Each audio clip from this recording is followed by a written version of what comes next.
Well, hello. Don't turn off the TV. I made it to the big chair. Jack and Eileen are out, and I took over.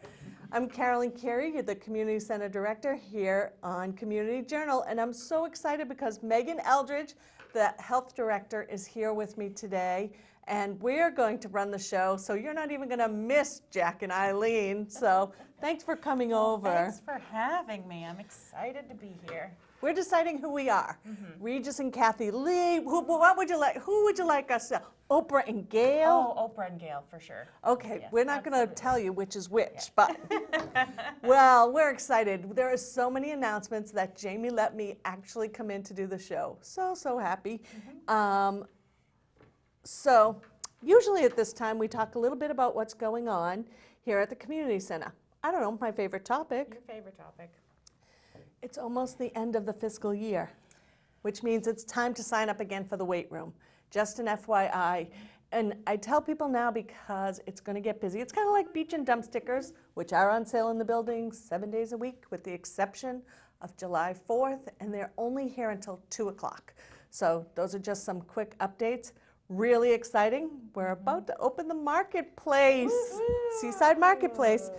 And I've gotten a lot of questions about what we're doing down there and about renting the shack, sheds, whichever we're calling it.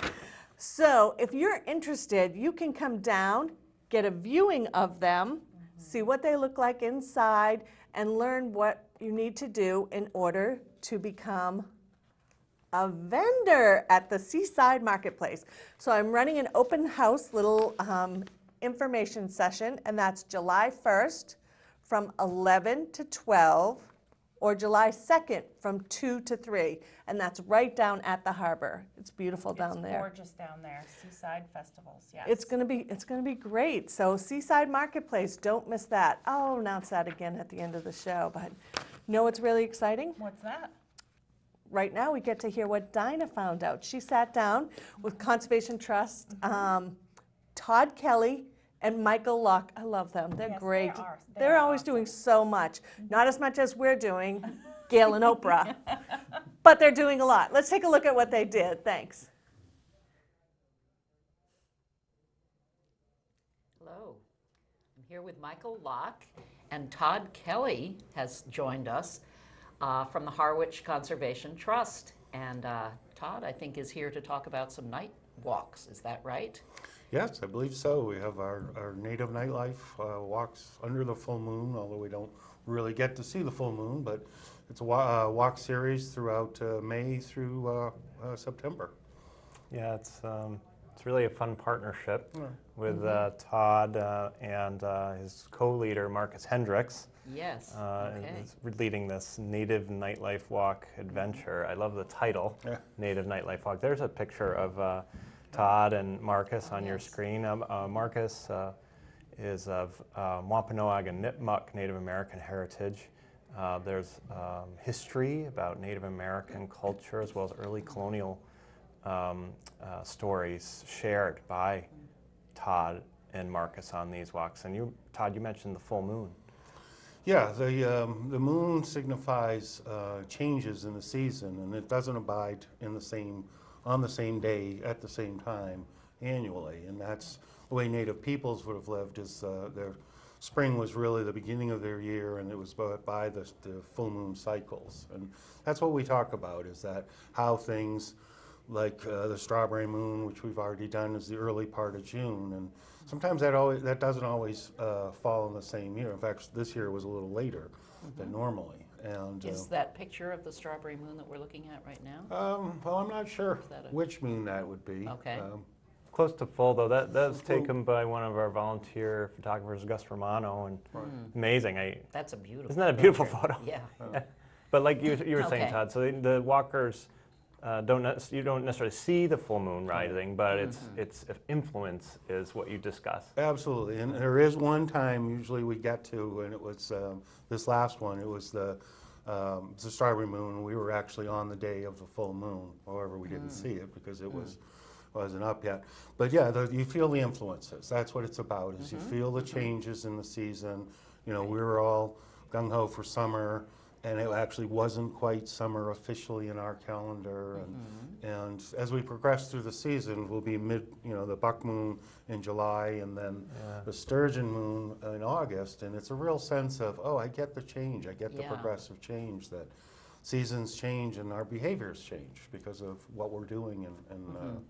And you can note different things on your walks as a result of the moon. Yeah, sure, Yes, absolutely. right, Things have come and gone this past walk. In the bird world, there's a lot going on. Many birds have fledged from their nests. By July, shorebirds will have been moved on their way.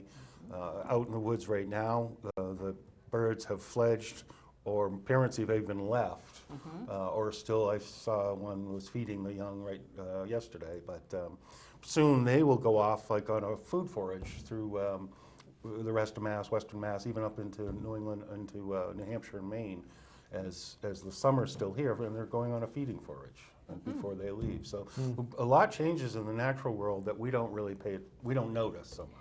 Well, it's wonderful that you're there to point it out. Thank you. And, Yeah, I think the naming of the moons is interesting, it right? is. It is. Todd, Is there a moon for every Yeah, Yeah. every phase of the moon has a different name? yes, every full moon, and it varies from region to region, and it'll have multiple names, like the sturgeon moon, and it's really the green corn dance, the corn moon. That's can August, be- right? Yeah, Is that it's August? Oh, Yeah, yeah. So what that Right. is for like in the Seminole down in Florida, they have their annual green corn dance at Chokoloskee, and it's about the harvesting of the corn. And so with the sturgeon, it's about the arrival of sturgeon, which we would have had a lot of, and there's are coming back, more so in the West, in Oregon and So it's really Washington. sort of explanatory too Yeah. about what's going on Yeah. at that time. And the walk taking place Monday, July 15th, the Native Nightlife Walk, Right.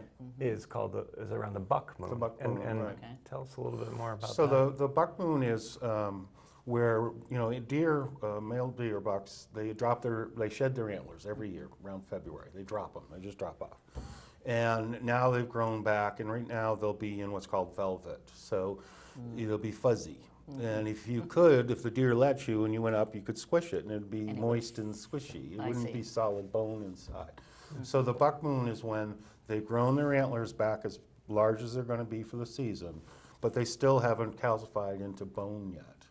And so they keep the velvet. So they'd still be, even though they'd be large and So- fuzzy, they'd be squishy, sort of squishy, because the bone, Feel velvety. yeah, Yeah. it's covered by this velvet coverage. And then what'll happen is that come end of August, that bone will become solid, and that's when they're 1st of September, early September, they're rutting. They're rutting the flesh off of the bone. That's a lot of growth in a short period of Yeah, time, February through to July. July, yeah. Amazing. Yeah, so Okay. the Native Nightlife Walk in July, right, July 15th, it takes place starts at 5:30. Is that right? No, or is that it's when 6 6? o'clock. 6, pardon me, 6 Right. to 8. Sorry. So in the evening. And where does it originate? Actually in the National Seashore, and so when folks register at our website, harwichconservationtrust.org, it's $20 per person when they register online or pay online. Then they'll receive a confirmation email with driving directions to the location in Eastham. To the meeting place. To the meeting place, yeah, Okay, and okay. that's another neat aspect is Yeah. to explore the National Seashore. And this walk is not only in partnership with Todd and Marcus, but also with our sister land trust in Eastham, the Eastham Conservation Oh, Foundation. great. Yeah. So a lot of partnerships involved with these walks. And another neat aspect is that time of day. Yeah. Right? That sort of transition time between daytime, let's say wildlife activity, and then the nocturnal or nighttime activity. It's an interesting name for that time of day, crepuscular activity. Crepuscular. Yes. Can you tell? Dawn and dusk. So I like to call them, they're the swing shift. So the day shift are diurnal. So let's say squirrels and chipmunks. And the crepuscular are dawn and dusk. So that's fox, coyote, and deer. Rabbit, you could say, is a crepuscular. They're at that first thing in the morning to get the dew off the grasses. And then they're the swing shift. And then there's the night shift, like the great horned owl and the raccoons and skunks and other animals like otter, which really is nocturnal because of us. It's just, it can be, it doesn't mean that you can't see any of these animals during the day, and if you do, it doesn't mean they're sick. It's just, especially in the wintertime, they would come out because it's easier, that's energy conservation. But there's, so like if I'm a red-tailed hawk and my main diet are rodents and say rabbit, and I'm competing with a great horned owl who actually takes birds as well, but on different shifts, we're not competing. So that's kind of nature's strategies where birds and animals Right. can coexist, Right. and even if they have similar diets, they're not necessarily competing with each other. Sort of a natural rhythm. Yeah. And then the nocturnal ones come on, and that's also with us. You know, when we get to the end of a day, a work day, or here in the summer, think about it. We've been at the beach all day, and now you're ready to sit back and maybe have a clam bake, or you know, in the evening when it's cooling off, we've gotten refreshed. We're going to sit around and maybe tell stories, and that's the way the people would have been. Is they'd gather together around these moons. And some of them would be very significant, and there's more to it as far as like only the clan mothers would get together on the moon, on a particular moon, and they would talk about things. They would share tradition and understanding and wisdom, and this was a time for the younger kids to learn that as well. That's what that's about. Right, I see. So, yeah, so I'm thinking people are having their clam bakes in the evening, whereas during the day we've seen the seagulls having their clam Right. clam Yes. feasts, Feasts, yeah. not bakes necessarily, but yeah. And Yeah, so that's great. And so we have another walk later in July Okay. that we're partnering with Todd and Marcus on, and this time also instead partnering with the Truro Conservation Trust. Since this one will take place Wonderful, yeah. in the National Seashore, it'll be July 27th, which is Okay. a Saturday. This one will be in the morning, 9 to 11. That one's called High Head in the Highlands, and Todd can share more about that walk coming up.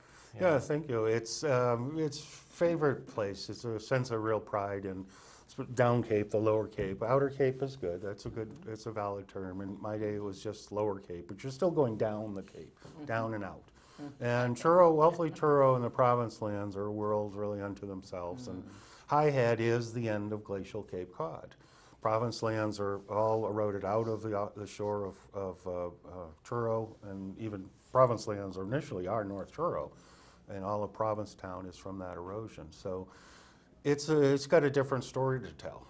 But the Highlands of Truro is Highland Light was really, it was a navigational landmark prior to the lighthouse that sailors back in the 1600s, it was a very identifiable cliff. It had a very unique feature to it.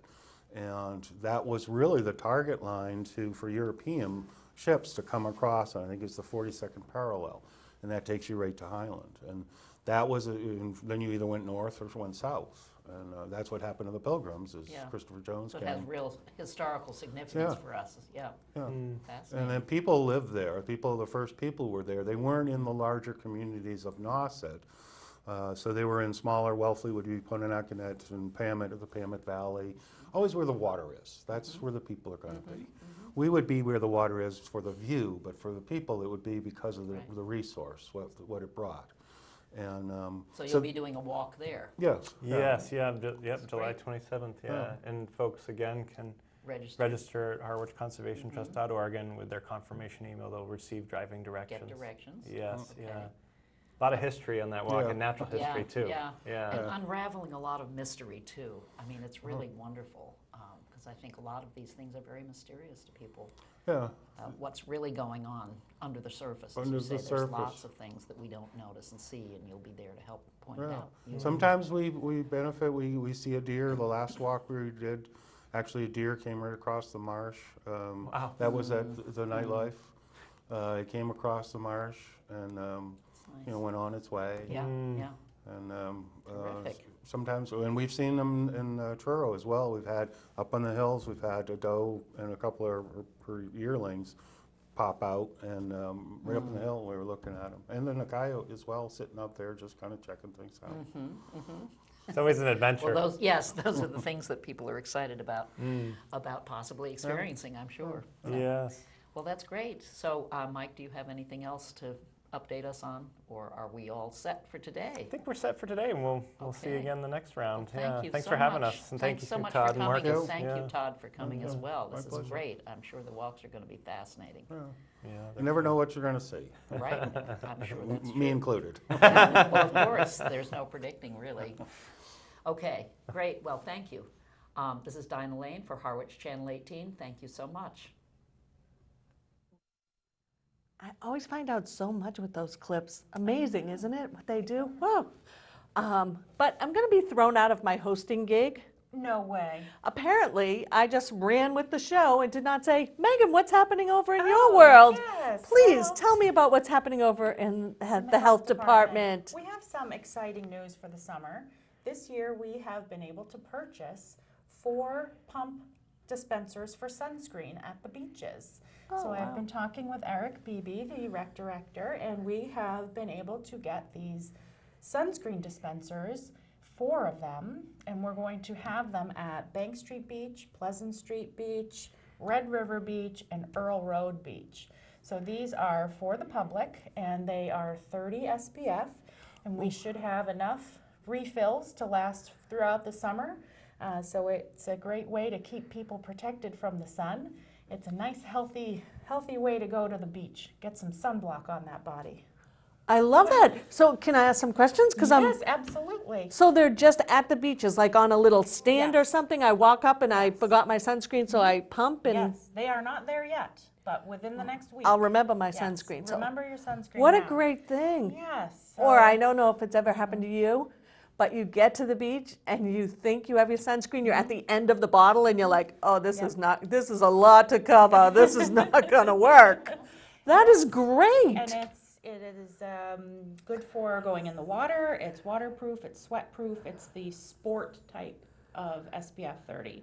So you can put it on yourself, your kids, make sure they're all covered, wear your sun hat, and go to the beach and What have a some great, fun. what a great thing. Yes. Good job. Oh, Thank you. Yes, they'll maybe that's why I didn't start with her. She has great ideas, so I get worried. I thought that was a great thing to provide this summer.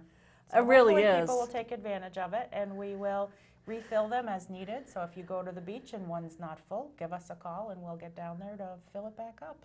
That's over at the health department you want to call. That's terrific. Great job. Thank you. Well, you might need some sunscreen for our next event too. The community center yard sale. So we advertise it now because now is when you sign up to be have a table at the yard sale. The actual yard sale is on August 3rd, and it's rain or shine. It's shine. Shine, shine. We like, if it rains, we come inside, but usually it's outside. It's at Brooks Park, and this is one of those great events where we have a wonderful time. We have at least 30 vendors, people who are selling, whether they're clubs or organizations or individual. So many people come by because it's right in the public eye. And there might be some friendly competition about who sells out first. It happens a lot. So if you're interested in getting a table or finding out more information, please just call the community center. Well, that is fabulous. What do you got? I have the Corner Store Thrift Shop's Star Spangled Sale, 50% off all items in the shop. And this is happening on Wednesday, July 3rd, Friday the 5th, and Saturday the 6th. And that is at the First Congregational Church right here in Harwich Center. That's great. It is. I love a good I sale. love a good sale, 50% off. Shouldn't miss it. Yeah, Star Spangled Sale, how Star cute. Spangled Sale. All right, we got a ton of stuff to talk about, but we can't hog the little TV show. She'll kick cannot. me off. So we should go find out what's happening at the library there, youth library events. Ann Carpenter was in to tell us all about what's going on. So we'll take a quick look at her clip and learn about the library.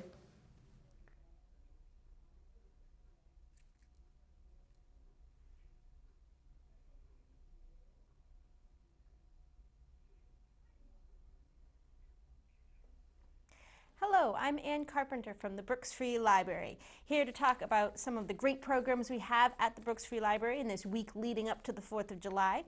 As we all get ready for those festivities, we have plenty to do at the library.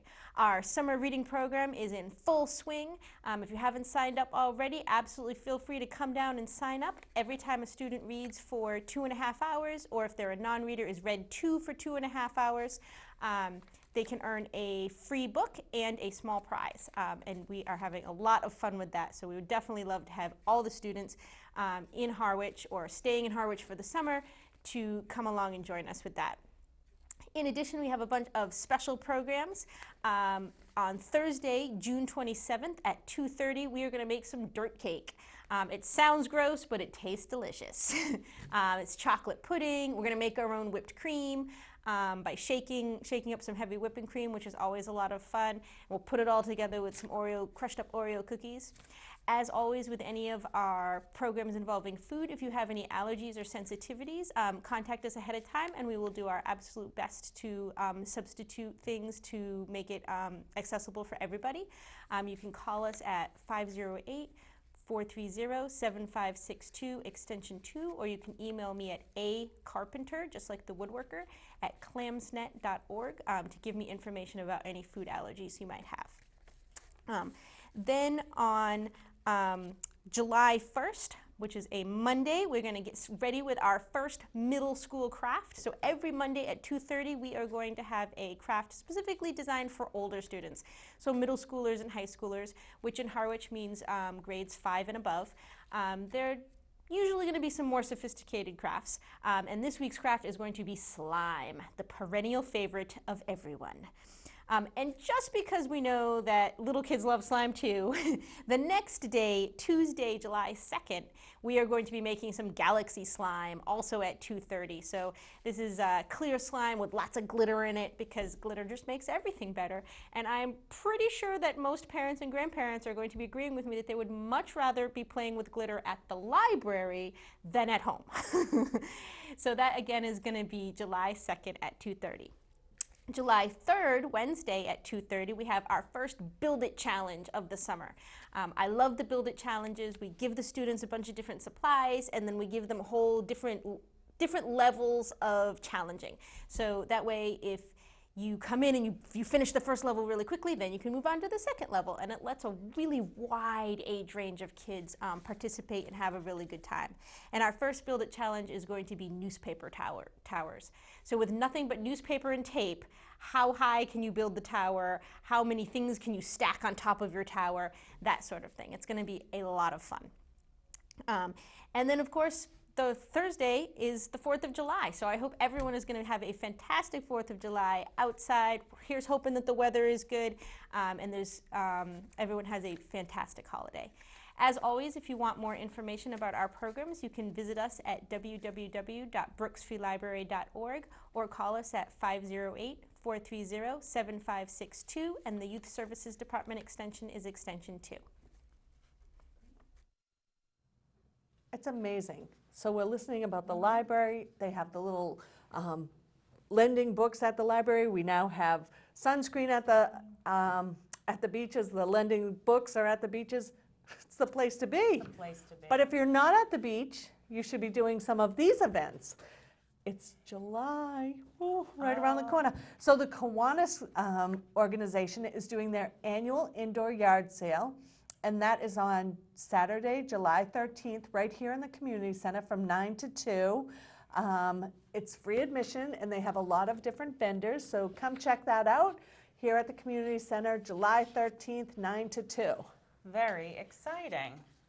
So I have something very exciting to talk about as well. We have the TD Bank Summer Concert Oh, I Series. love this. Yes, bring the kids down to Brooks Park on Monday nights. It's in the evening, right around the same time as the Selectmen's meeting. So Oh, what a choice. what a choice! Yes. Just kidding. Pop in, do your Selectmen's stuff, and then come down to the park and see the placeholders on July 1st. Oh, The Blue Lights on July 8th. We have Cannon Hill coming on the 15th, and Heyday on July 22nd. So that's Mondays at Brooks Park, and it's always a fun time. Bring your lawn chair. and free. And it's free. It is free and a good time. Don't you love that about Harwich? Yes. Monday you can do that. Tuesday is the concerts. The band. And Wednesday brings me to my next one, Port Summer Nights. So that's July 3rd from 6 to 9. You don't want to miss Port Summer Nights. It's always a good time. There will be several different bands participating in different locations, but Port Summer Nights does start on July 3rd That's from this 6 to coming 9. Yes, get there early, you know, take the family, walk around, visit some of the shops down there too. The vendors down there are just great, the shop owners. Shop locally. Shop local.